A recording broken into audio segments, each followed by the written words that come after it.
ఒక పక్కన sexual aspects, రెండో పక్కన గంజాయి లాంటిది, మూడో పక్కన నైతిక ప్రవర్తన కరువై ప్రవర్తిస్తున్నటువంటి విద్యార్థులతో పెద్ద సమస్య అయిపోయింది ఆంధ్రప్రదేశ్లో.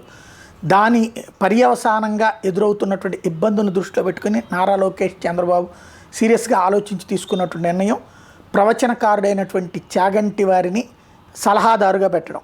ఆయన క్రిందసారి జగన్ హయాంలో అలాంటి సలహాదారు పదవి ఇచ్చినా అంగీకరించలేదు. ఇప్పుడు లోకేష్ గారు ఓకే అనగానే, చంద్రబాబు ప్రభుత్వం ఓకే అనగానే ఆయన అంగీకరించారు. తాజాగా ఆయన లోకేష్ని కలిశారు. విద్యార్థుల నైతిక విలువల సలహాదారుగా నియమితులైనటువంటి ఆయన లోకేష్ని మర్యాదపూర్వకంగా కలుసుకున్నారు. విద్యార్థులలో మహిళలు, పెద్దలు, గురువుల మీద గౌరవం పెంపొందించేలా ప్రత్యేకంగా పాఠ్యాంశాలు రూపొందించాలని నిర్ణయించానని మంత్రి లోకేష్ ఈ సందర్భంగా ఆయనకి చెప్పారు.